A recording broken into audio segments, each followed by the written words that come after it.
लोक त्रिशूल न्यूज, विदर्भाचा बुलंद आवाज। अमरावती जिल्ह्यात काँग्रेसचा सुपडा साफ, बच्चू कडू, यशोमती ठाकूर दिग्गजांचा पराभव, महायुतीची मुसंडी। अमरावती जिल्ह्यात कोणाच्या गळ्यात पडणार मंत्रिपदाची माळ?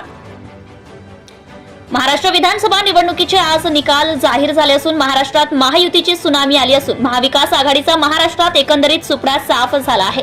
पराभव असा झाला की महाविकास आघाडीच्या कोणत्याही पक्षाला विरोधी पक्ष नेता सुद्धा मिळणे कठीण झाले आहे।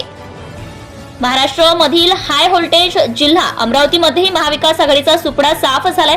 इतकेच नव्हे तर प्रहारचे 4 वेळा निवडून आलेले दिग्गज बच्चू कडू तर तिवसातील काँग्रेसचे दिग्गज यशोमती ठाकूर देखील मोठ्या मताने पराभूत झाले आहे। मेळघाट मतदारसंघातून भाजपाचे केवलराम काळे यांनी लाखाच्या घरात मताधिक्याने विजय मिळवत जिल्ह्यात आपल्या नावाने इतिहास घडवला आहे। महायुतीकडून अमरावती जिल्ह्यात वरुड मोर्शी मतदारसंघातून भाजपचे यावलकर, धामणगाव रेल्वे मतदारसंघातून भाजपाचे प्रतापदादा अडसड, अचलपूर मधून भाजपचे प्रवीण तायडे, अमरावतीमधून सुलभाताई खोडके, बडनेरामधून रवी राणा महायुतीत समर्थित बहुमताने निवडून आले आहे।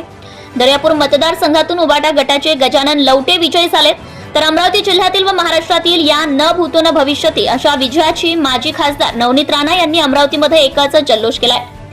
मात्र आता अमरावती जिल्ह्यात मंत्रिपदाची माळ कोणाच्या गळ्यात पडेल हे पाहणे महत्त्वाचे ठरणार आहे।